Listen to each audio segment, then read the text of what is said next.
할렐루야. 좋은 계절에 또 오늘 날씨도 얼마나 좋은지 또 예배당에 나오신 모든 분들 주의 이름으로 축복하고 오늘도 은혜 넘치는 귀한 주일이 되기를 축원합니다. 지난주 저는 효 선교 여행을 다녀왔습니다. 최고령 우리 권사님은 95세, 90세 넘으신 분이 한 3분 가량 있었고 대부분이 80대였습니다. 그래서 이분들이 일정을 좀 잘 따라올 수 있을까, 그리고 또 사고 나지 않을까, 아픈 분 생기면 어떡하나, 그리고 넘어지면 어떡하나, 여러 가지 약간의 걱정이 있었습니다. 그런데 비행기에서 딱 내리고 나니까 저보다 더 잘 걸으시고 또 시간도 잘 지키시고, 우리 젊은 분들은 시간을 잘 지키지 못하는데 어르신들은 시간도 잘 지키시고 음식도 저보다 더 잘 드시고, 그래서 이 정도면 세계 일주도 가능하겠다라는 생각을 하게 되었습니다. 여러분 기도해 주셔서 잘 다녀왔습니다. 세계 일주는 제가 그냥 한 말입니다. 어릴 적 들었던 하숙생이라는 노래 가사 있죠. 인생은 나그네 길, 어디서 왔다가 어디로 가는지, 구름이 흘러가듯 떠돌다 가는 길에 정이랑 두지 말자, 미련이랑 두지 말자. 인생은 나그네 길, 구름이 흘러가듯 정처 없이 흘러서 간다라는 노랫말이, 인생은 나그네 하면 자연스럽게 속에서 기억이 나는 노랫말이 되고 말았습니다. 인생은 나그네와 같은 것이죠. 그래서 성경에 보면 베드로 사도도 성도들을 향하여 흩어진 나그네들이다, 이렇게 성도들의 삶을 나그네로 표현을 했습니다. 그런데 성도들은 세상의 나그네와 다르죠. 세상의 나그네는 정처 없이 떠도는 나그네라고 할 수 있지만, 우리 그리스도인들은 목적지가 있는 나그네, 분명한 목적지가 있는 나그네, 그래서 목적이 있고 본향을 향해 나아가는 나그네가 성도들이라 할 수가 있는 거예요. 이렇게 나그네로 살다 보면 때로는 바람도 만나고 비도 만나고 강도도 만나고 배고프게 되고 외롭게 되고, 그것이 나그네의 인생길이라 할 수 있는데, 이렇게 나그네 인생길에서 그런 어려움을 당해도 우리는 그것을 믿음의 연단으로 보고 잘 이겨나가는 거예요. 그래서 이런 고난과 시련이 금보다 귀한 연단이다, 그래서 금보다 귀한 연단으로 알고 고난과 시련을 잘 이겨나가야 되는 거예요. 특별히 오늘 베드로서가 쓰여졌을 당시는 고난의 시대, 핍박의 시대. 저는 효 선교 여행을 우리 어르신들을 모시고 일본을 다녀왔어요. 그래서 일본에서 기독교 순교지 둘러보게 되었어요. 일본의 기독교율은 1% 정도 되지만은 우리보다 일찍이 복음이 전해지면서 순교와 핍박의 시대가 있었어요. 1600년경에 일본의 복음이 전해졌을 때 세국 정책을 써서 예수 믿는 사람을 다 처형하고 핍박을 하니까 예수 믿는 사람이 지하로 숨고 산속으로 숨고, 그래서 숨어서 신앙을 지킬 수밖에 없었어요. 이때 숨어서 신앙을 지켰던 사람들을 잠복 그리스도인이라 부릅니다. 그러다가 들켜서 집단적으로 처형을 당하는데, 옛날에 사람을 처형했다는 증거로 귀도 베고 코도 뱄는데, 그리스도인들은 목을 베서 목은 저쪽에 장례하고 몸은 저쪽에 장례하고, 그래서 그리스도인들이 순교당한 머리 무덤을 가보게 되었어요. 왜 이 사람들이 목을 잘라서 머리와 몸을 따로 장례를 지렸을까, 매장을 했을까? 그리스도인들이 부활한다고 하는데 이 사람들이 살아나면 어떡하나, 그래서 목을 잘라서 머리와 몸을 분리해서 머리 무덤이 따로 있었던 것입니다. 나그네와 같은 인생길, 우리 믿음의 선배들은 고난도 겪고 시련도 겪고, 오늘 우리들은 고난이 없고 시련이 없고 참 좋은 시절에 예수를 믿고 있다 생각이 듭니다. 오늘 베드로전서 2장 1절 말씀에 보면 그러므로라고 시작을 합니다. 그러므로라는 것은 결론을 말하겠다는 거예요. 앞부분에 있는 것을 근거로 해서 결론을 말하는데, 베드로전서 2장 초반에 무슨 결론을 내리는 것일까?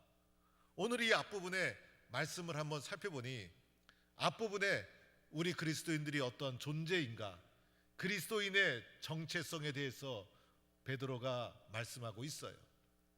우리 그리스도인들은 바로 예수 그리스도의 보배로운 피로 거듭난 사람들, 영원한 썩지 않는 하나님의 말씀으로 거듭난 사람이 그리스도인이라는 거예요.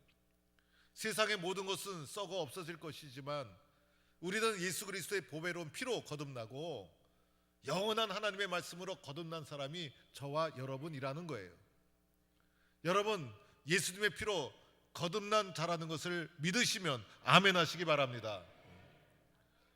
이 확신을 가지고 믿음을 가지고 살아가는 우리들, 그러므로 2장부터 어떻게 살아야 되는지 삶에 대한 구체적인 설명을 해주고 있다라는 것이에요. 그래서 2장에 딱 가보니 예수 그리스도의 보배로운 피로 구원함을 받은 우리들 어떻게 살아야 되는지 삶의 내용을 2장에 설명하는데, 오늘 2장에 읽은 본문에서 동사 3가지를 주목해 보았어요. 첫째는 버려라, 둘째는 사모하라, 셋째는 나아가라. 그래서 버려야 될 것이 있고 사모해야 될 것이 있고 나아가야 될 것이 있더라는 거예요. 그렇게 변화된 우리들에게 베드로 사도가 권면하고 있는 거예요. 첫째는 우리가 버려야 할 것이 뭘까?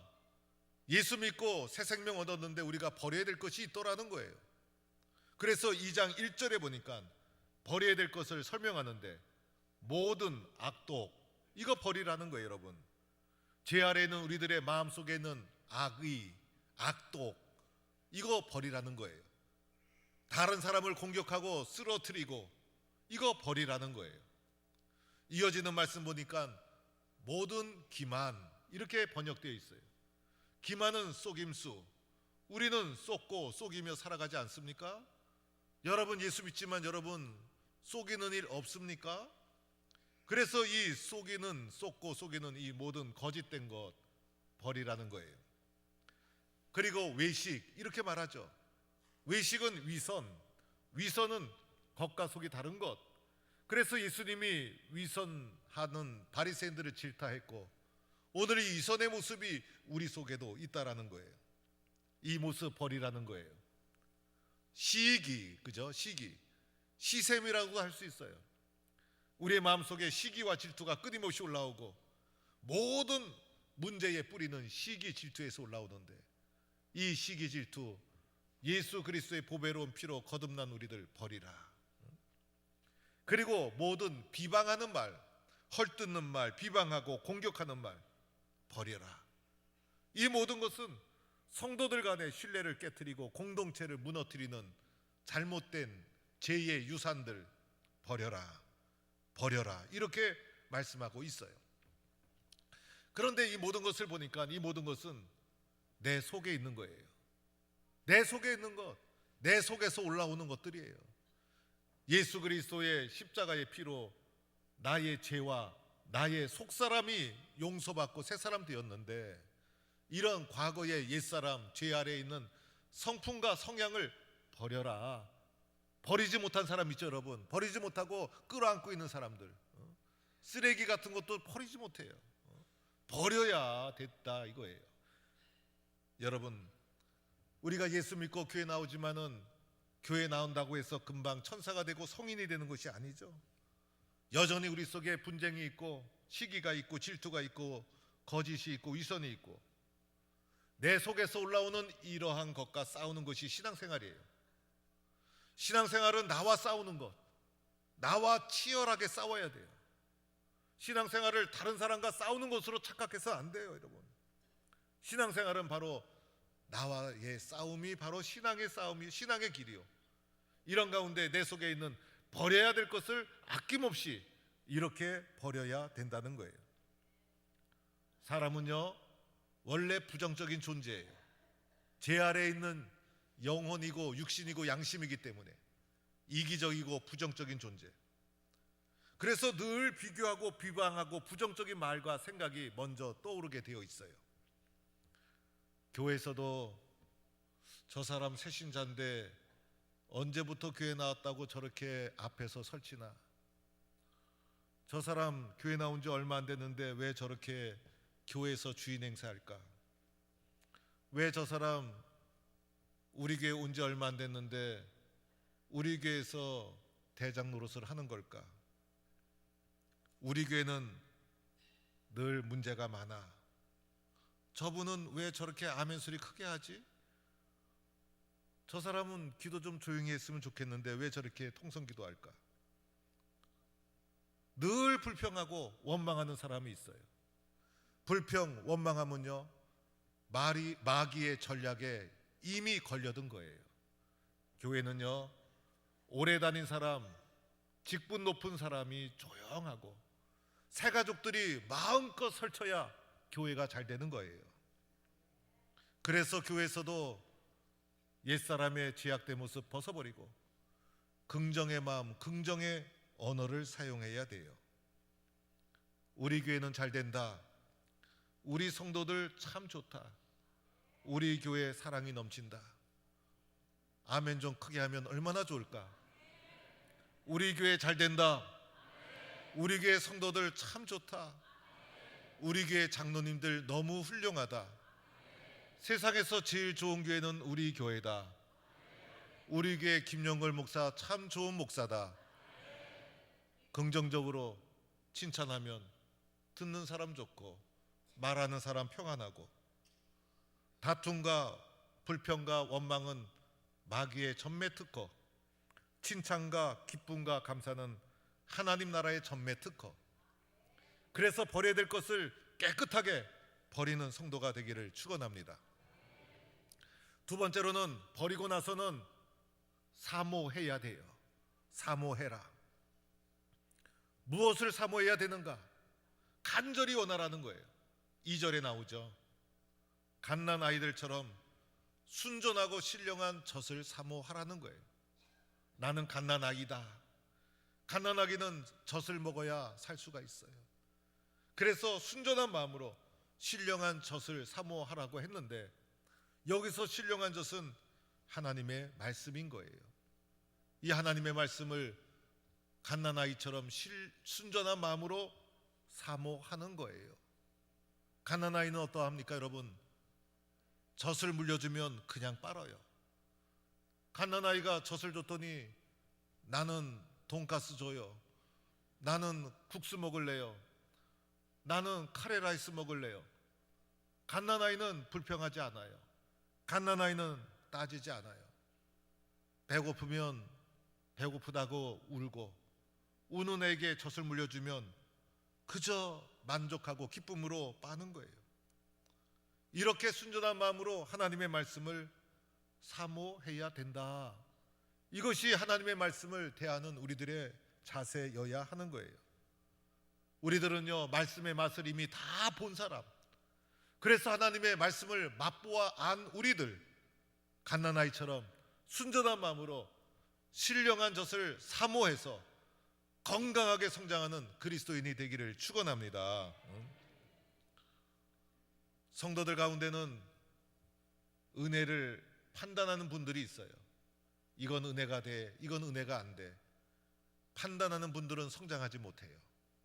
판단하는 분들은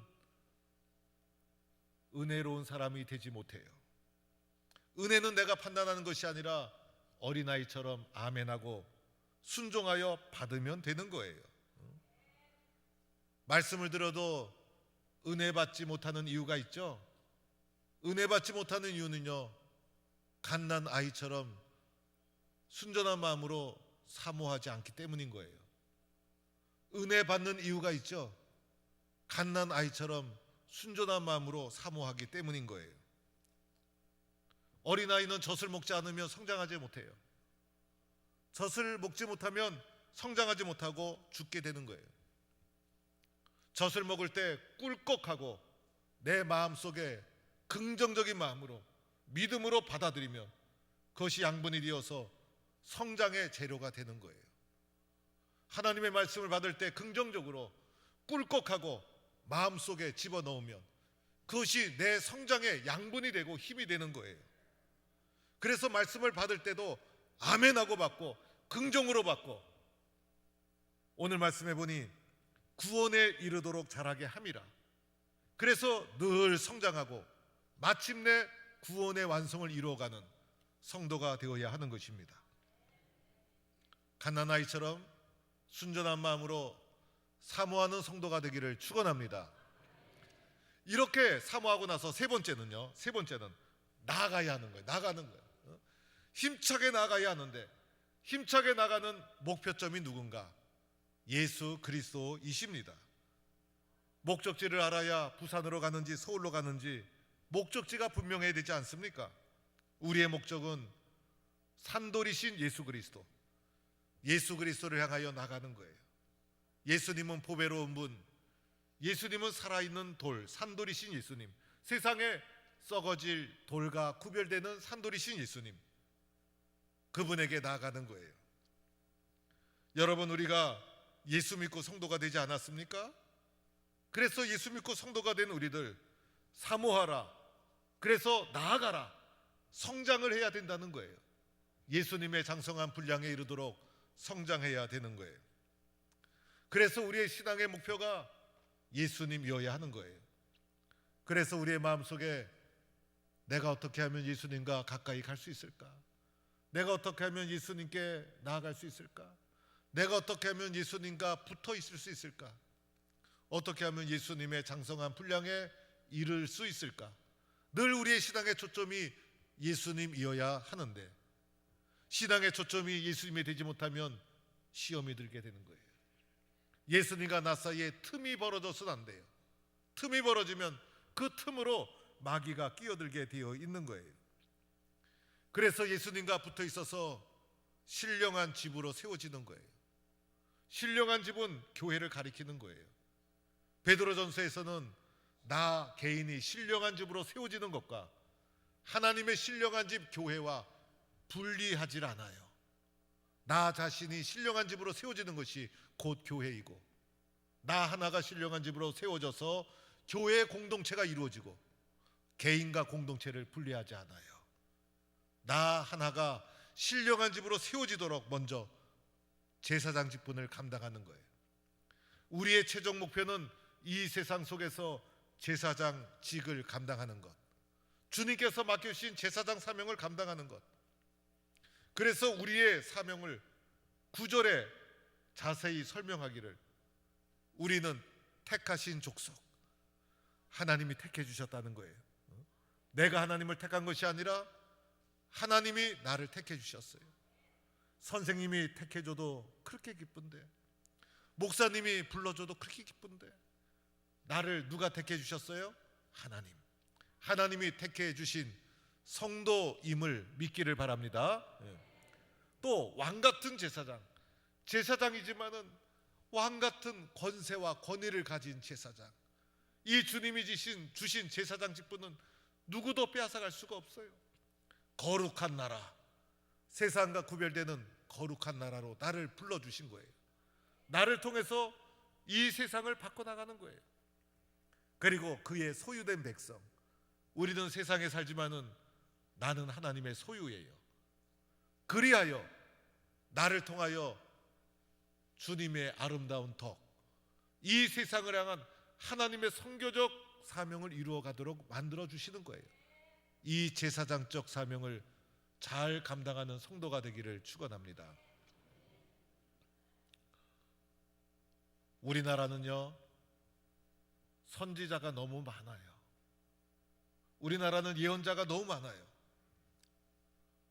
그래서 올바른 소리, 정의로운 소리를 하는 듯 하지만은 사랑이 없고 이기적이고 공격적이고 시기 질투에서 시작된 외침이 너무 많아요. 성경에 나오는 예언자라면 얼마나 좋겠어요. 성경에 나오는 이 예언자, 선지자는요, 하나님의 영에 사로잡혀서 하나님이 말씀하라는 것을 말하지 않고는 견딜 수 없어서 마음과 입술이 하나님의 성령으로 정화되어서 그 시대 속에 하나님의 말씀을 선포했던 자들이었어요. 그 선지자들의 외침을 듣고 회개하고 주님께 돌아오는 일이 일어나게 된 것이죠. 그런데 선지자 같은 바른 말을 한다고 하면서 하는데 영적으로 보면 바른 말이 아니에요. 시기가 있고 질투가 있고 사람을 공격하고 사랑의 관계를 깨트리고 공동체를 흔드는 말들이 얼마나 범람하는지 모릅니다. 성도들 가운데서도 아프면 병원 가야지 무슨 기도야, 기도한다고 병이 낫나? 옳은 말 같지만은 기도를 모르기 때문에 하는 얘기예요. 정의롭고 예언자적인 선포와 목회를 해야지 기복적인 목회를 하면 되는가? 여러분, 주님이 주신 은혜와 복을 잘 몰라서 하는 얘기예요. 예수를 믿으면 됐지 교회를 섬기고 주의 종을 섬기면 되겠느냐?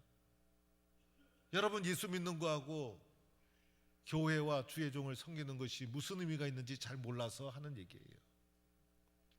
교회가 너무 은혜 하는 것이 문제다. 여러분, 은혜가 많은 것이 뭐가 문제입니까? 은혜가 없으면 여러분 어떻게 교회 생활 하겠습니까? 똑똑하다고 하는 말인데 이런 말 때문에 교회가 힘들어할 때가 있어요. 조금 아는 것이 병이에요. 기도 안 하고 선교 안 하고 봉사 안 하는 분들이 주로 이런 말을 해요. 우리나라 선지자가 너무 많아요. 교회 개혁한다고 부르짖는데 보니까 부르짖는 사람이 너무 많아. 누구 말을 들어야 될지. 선지자는 그만하면 됐고 제사장적 직분을 감당하는 사람이 많아야 돼요. 제사장이 누구입니까, 여러분? 제사장은 나와 하나님 사이에 끼어들어서 연약한 사람을 하나님께로 인도하는 자예요. 제사장은 하나님의 입장에서 성도들을 축복하고 성도들을 사랑하는 자예요.